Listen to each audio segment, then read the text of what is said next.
Size मोठी असेल तर फोर्टेक्स ब्लाउजचं कटिंग कशा पद्धतीने अगदी परफेक्ट करायचं हे आजच्या व्हिडिओमध्ये आपण अगदी डिटेलमध्ये बघणार आहोत. साईज तर मोठी आहेच, त्याचबरोबर मागील गळ्याची उंची आणि पुढील गळ्याची उंची सुद्धा जास्त आहे. जर मागील गळ्याची आणि पुढील गळ्याची उंची तर जास्त असेल तर शोल्डर किती घ्यायचं जेणेकरून शोल्डर उतरणार नाही हे सुद्धा पुढे आपण अगदी डिटेलमध्ये बघणार आहोत. त्यामुळे प्लीज व्हिडिओ कुठेही स्किप करू नका, व्हिडिओ अगदी शेवटपर्यंत बघत राहा. 44 साईज फोर्टेक्स ब्लाउजचं संपूर्ण कटिंग आजच्या व्हिडिओमध्ये आपण बघत आहोत. तर इथे मी डबल पेपर घेतलेला आहे जेणेकरून फ्रंट पार्ट आणि बॅक पार्ट आपल्याला सोबत कटिंग करता येईल, त्यासाठी आलं लक्षात. आता पहिल्यांदा आपल्याला ब्लाउजची पूर्ण उंची इथे घ्यायची आहे. पेपरच्या बंद बाजूकडून आपल्याला ब्लाउजची पूर्ण उंची प्लस 1 इंच शिलाई मार्जिन घ्यायचं आहे. तर इथे मी ब्लाउजची पूर्ण उंची घेतलेली आहे 13.5 इंच प्लस 1 इंच शिलाई मार्जिन घेऊन 14.5 इंचावरती मार्किंग करून पट्टीने सरळ लाईन आखून घेतलेली आहे. आता एक्स्ट्राचा पेपर कट करून घेतलेला आहे. तर हे बघा 14.5 इंचावरती मी पूर्ण उंची टाकून घेतलेली आहे. आता आपल्याला शोल्डरचं माप टाकायचं आहे. मागील गळ्याची उंची 11 इंच आहे, त्यामुळे इथे शोल्डर जे आहे ते मी 5 इंच घेणार आहे. साईज कोणतीही असू द्या, लहान असू द्या किंवा मोठी असू द्या, मागील गळ्याची उंची तर 9.5 इंचाच्या पुढे असेल तर तुम्हाला शोल्डरचं माप हे 5 इंचच घ्यायचं आहे, आलं लक्षात. तर इथे मी 5 इंचावरती शोल्डरचं माप टाकलेलं आहे. त्याचबरोबर शोल्डर पट्टीचं माप मी 3 इंच घेतलेलं आहे. 2.5 इंच शोल्डर पट्टी प्लस अर्धा इंच शिलाई मार्जिन असं मिळून मी ते 3 इंचावरती शोल्डर पट्टीचं माप टाकून घेतलेलं आहे. तिथूनच क्रॉसमध्ये पुढील गळ्याची उंची 7 इंचावरती टाकलेली आहे आणि 2.5 इंचावरती रुंदी टाकून बॉक्स तयार करून घेतलेला आहे. ओके, आता इथे पुढील गळ्याचा शेप देऊन घेते. तर इथे मी राऊंड शेप देऊन घेतलेला आहे. आता आपल्याला मुंडा खोलीचं माप टाकून घ्यायचं आहे. मोठी साईज आहे त्यामुळे मुंडा खोलीचं माप मी 6.5 इंच घेणार आहे. तुम्हाला मुंडा खोलीचा चार्ट सुद्धा मी दिलेला आहे. तो जर व्हिडिओ तुम्ही बघितला नसेल तर नक्की एकदा बघून घ्या. प्रत्येक साईजनुसार मुंडा खोली किती घ्यावी हे मी तुम्हाला त्या व्हिडिओमध्ये डिटेल सांगितलेलं आहे.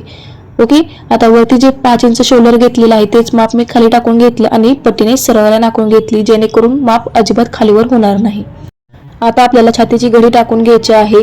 छातीची घडी आपण कशी टाकतो, छाती घेराचा चौथा भाग प्लस आपण 1.5 इंच शिलाई मार्जिन घेतो, बरोबर. आता इथे साईज आपण 44 घेतलेली आहे. 44चा चौथा भाग किती येतो, 11 इंच. 11 इंच प्लस 1.5 इंच शिलाई मार्जिन. तर बघा इथे मी 12.5 इंचावरती छातीची घडी टाकून घेतलेली आहे.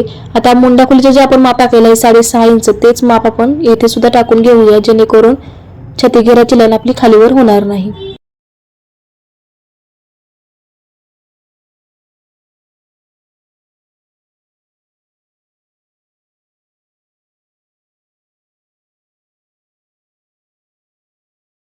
तर बघा इथे मी छाती घेर टाकून घेतलेला आहे.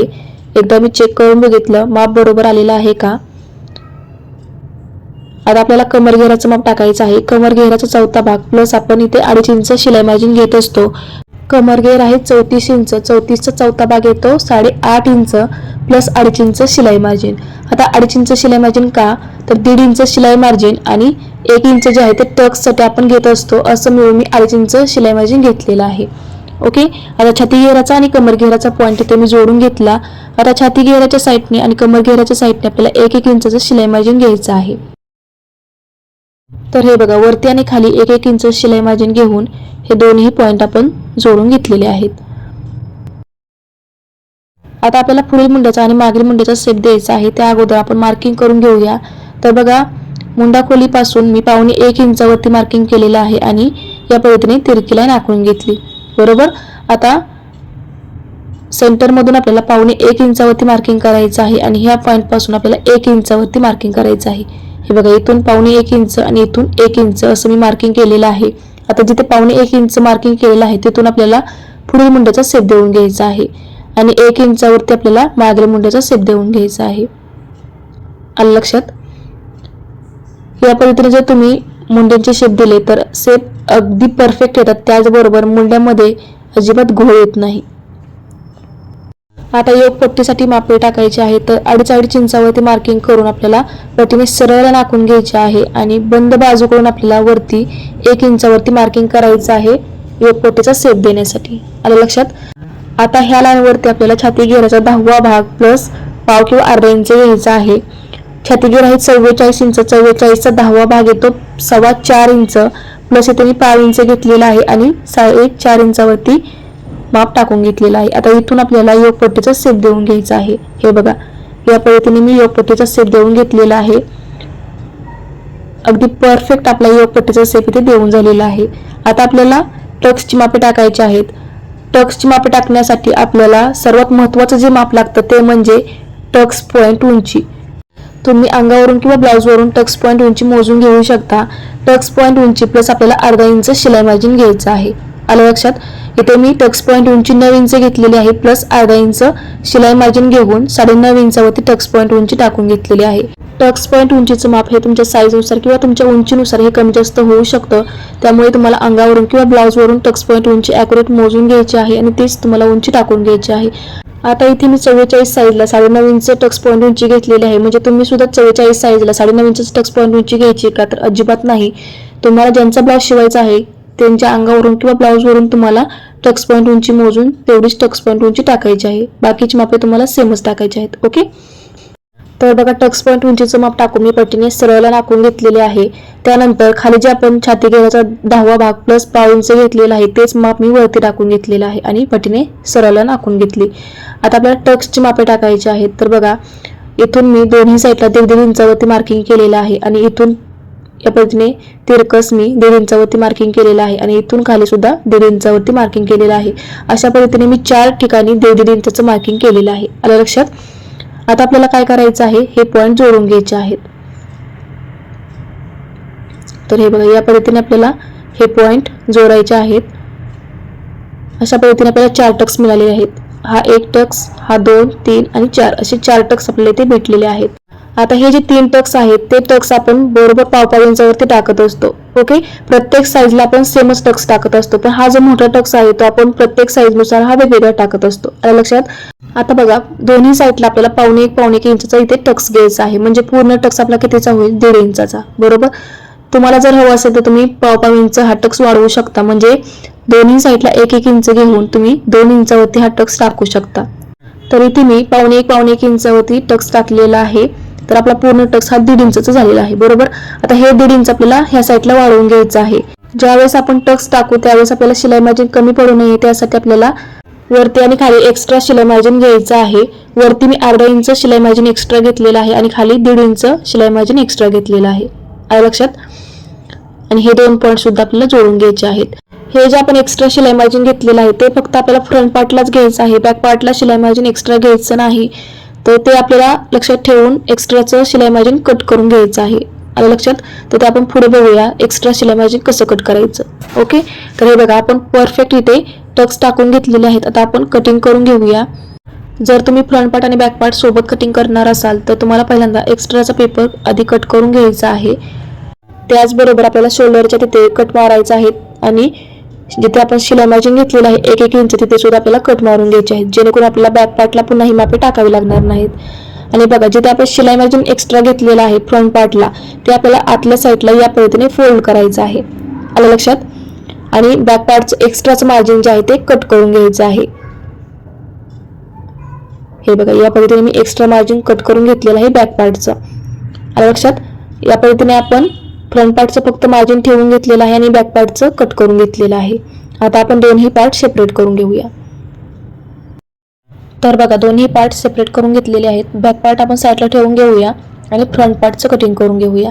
तर इथे बघा मागील मुंडाचा सेप कट करून घेतला, त्याचबरोबर पुढील गळ्याचा सुद्धा इथे मी सेप कट करून घेतलेला आहे आणि आपल्याला योगपट्टी सुद्धा इथे सेपरेट करून घ्यायची आहे. फ्रंट पार्टचं कटिंग करून घेतल्यानंतर आपल्याला अशा पद्धतीने 2 पार्ट भेटणार आहेत, योगपट्टी आणि फ्रंट पार्ट. आता लक्षात राहू द्या फ्रंट पार्ट ज्यावेळेस तुम्ही अस्तावरती ठेवाल त्यावेळेस तुम्हाला खालून फ्रंट पार्ट अर्धा इंचाने वाढवून घ्यायचा आहे. हा पॉईंट खरंच खूप महत्त्वाचा आहे. लक्षात राहू द्या तुम्हाला फ्रंट पार्टची उंची अर्धा इंचाने वाढवून घ्यायची आहे. ज्यावेळेस तुम्ही अस्तर कटिंग कराल त्यावेळेस तुम्हाला अस्तरवरती ही उंची वाढवायची आहे. अजिबात न विसरता तुम्हाला ही उंची वाढवून घ्यायची आहे. आलं लक्षात? आता बॅक पार्टची मापे टाकून घेऊया. जिथे आपण 1 इंच शिलाई मार्जिन घेतलेलं होतं तिथे कट मारले होते तर ते मी पट्टीने सरळ नाकून घेतली. त्यानंतर शोल्डरच्या तिथे कट मारला होता तिथून मी मागील गळ्याची उंची टाकून घेते 11 इंचावरती. आलं लक्षात? आणि मागील गळ्याची रुंदी जी आहे ते मी 3 इंच टाकणार आहे कारण गळा थोडासा ब्रॉड हवा आहे सो त्यामुळे. आणि बघा मग या पद्धतीने बॉक्स तयार करून घेतलेला आहे. आता इथे मी राऊंड शेप देऊन घेणार आहे. तुम्ही तुमच्या आवडीनुसार कोणताही शेप इथे देऊ शकता. इथे मी राऊंड शेप देऊन घेतलेला आहे. लक्षात राहू द्या शेप देत असताना शेप तुम्हाला खालून द्यायचा आहे, वरून अजिबात शेप द्यायचा नाही. तुम्ही बघू शकता मी लाईन जी आहे ती अगदी स्ट्रेट ठेवलेली आहे आणि खालून गोलाकार शेप देऊन घेतलेला आहे. आलं लक्षात? आता टक्सचं मार्किंग करून घेऊया. तर बघा 1 इंच शिलाई मार्जिन जे आहे ते सोडून आपल्याला टेप सरळ ठेवून घ्यायचं आहे आणि टेप फोल्ड करून मध्यावरती खूण करून घ्यायची आहे.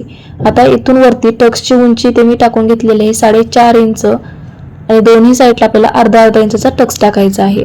म्हणजे पूर्ण टक्स आपला 1 इंचचा होईल. बरोबर? तर इथे मी दोन्ही साईडला अर्धा इंच घेतलेला आहे आणि टक्स टाकून घेतलेला आहे.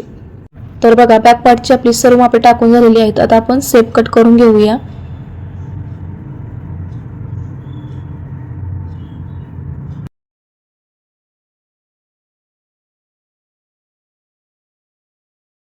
आपण फ्रंट पार्टचं कटिंग बघितलेलं आहे, त्याचबरोबर बॅक पार्टचं कटिंग बघितलेलं आहे. आता आपल्याला बाहीचं कटिंग बघायचं आहे. तर बाहीचं कटिंग करण्यासाठी इथे मी डबल पेपर घेतलेला आहे. हे बघा इथे मी डबल पेपर घेतलेला आहे. इथे मी अस्तरची बाही कटिंग करणार आहे. अस्तरची बाही कटिंग करताना आपण बाहीची उंची प्लस अर्धा इंच शिलाई मार्जिन घेत असतो. बरोबर? आणि ज्यावेळेस आपण साधी बाही कटिंग करत असतो त्यावेळेस आपण बाहीची उंची प्लस 1.5 इंच शिलाई मार्जिन घेत असतो. तर इथे मी बाहीची उंची 6 इंच घेतलेली आहे आणि अर्धा इंच शिलाई मार्जिन घेऊन 6.5 इंचावरती बाहीची उंची टाकून घेतलेली आहे. कारण आपण अस्तरची बाही ते कटिंग करत आहोत सो त्यामुळे. आता आपल्याला सर्वात महत्त्वाचं माप कोणतं बघायचं आहे? बाहीची घडी. आता बाही घडी काढण्याचा सोपा फॉर्म्युला तुम्हाला सांगते. आपण छातीचं माप टाकताना छातीचा चौथा भाग घेतलेला होता. बरोबर?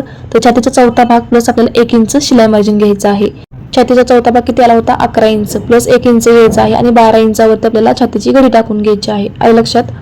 तर इथे मी 12 इंचावरती वरती आणि खाली माप टाकून घेतलेलं आहे आणि पटीने सरळला नाकून घेते. आता आपल्याला बाहीची कॅप हाईट टाकायची आहे. बाहीची कॅप हाईट टाकताना आपल्याला छाती घेराचा चौथा भाग प्लस 1.5 इंच शिलाई मार्जिन घ्यायचं आहे. किती आलं? 12.5 इंच. तर टेप आपल्याला या पद्धतीने तिरका ठेवून जिथे 12.5 इंच येत आहे तिथे मार्किंग करायचं आहे. तर हे बघा इथे 12.5 इंच येत आहे तर इथे मी मार्किंग करून घेतलेलं आहे. वरून मोजून बघितलं तर बाहीची कॅप हाईट जी आहे ती 4.5 इंचावरती येते. तर इथे मी 5 इंच बाहीची कॅप हाईट कमी केलेली आहे आणि 3.5 इंचावरती बाहीची कॅप हाईट टाकलेली आहे. 3.5 इंचापेक्षा जास्त आपल्याला बाहीची कॅप हाईट घ्यायची नाहीये. त्यामुळे इथे मी 3.5 इंचावरती बाहीची कॅप हाईट टाकून घेतली आणि सरळ लाईन आखून घेतलेली आहे. आता ह्याच लाईनवरती आपल्याला इथून बघा 1 इंचावरती मार्किंग करायचं आहे. आलं लक्षात? आणि ह्या लाईनचा आपल्याला मध्य काढायचा आहे. 1 इंच शिलाई मार्जिन सोडून आपल्याला टेप सरळ ठेवून घ्यायचा आहे आणि टेप फोल्ड करून मध्यावरती खूण करून घ्यायची आहे. मध्यापासून वरती पटीने सरळ लाईन आखून घ्यायची आहे आणि ह्या लाईनीचे 3 समान भाग करायचे आहेत. लक्षात राहू दे तीनही भाग अगदी समान आले पाहिजेत. हे बघा मी अंदाजे केलेले आहेत. तुम्हाला मी टेपने मोजून दाखवते. अगदी परफेक्ट आपले तीनही भाग समान आलेले आहेत. 3 समान भाग करून घेतल्यानंतर आपल्याला हे जे 2 पॉईंट मिळालेले आहेत त्या पॉईंटमधून आपल्याला पुढील मुंडाचा आणि मागील मुंडाचा शेप देऊन घ्यायचा आहे. तुम्हाला जर बाहीचे शेप देता येत नसतील तर तुमच्याशी मी एक व्हिडिओ शेअर केलेला आहे. त्या व्हिडिओमध्ये तुम्हाला बाहीचे शेप अगदी सोप्या पद्धतीने कसे द्यायचे हे दाखवलेलं आहे. तो जर व्हिडिओ तुम्ही अजून बघितला नसेल तर नक्की एकदा बघून घ्या, तुम्हाला हेल्प होईल. तर हे बघा पहिल्यांदा मी डॉट डॉट मध्ये शेप देऊन घेतलेला आहे आणि त्यानंतर शेप डार्क करून घेतलेला आहे. मागील मुंडाचा शेप देऊन घेतलेला आहे. आता आपण पुढील मुंडाचा शेप देऊन घेऊया. तर हे बघा या पद्धतीने डॉट डॉट मध्ये पहिल्यांदा आपल्याला शेप देऊन घ्यायचा आहे आणि त्यानंतर आपल्याला हा शेप डार्क करून घ्यायचा आहे. कोणतीही गोष्ट परफेक्ट येण्यासाठी प्रॅक्टिस खूप महत्त्वाची आहे आणि गरजेची आहे. त्यामुळे प्रॅक्टिस करा, तुम्हाला सुद्धा परफेक्ट शेप देता येतील.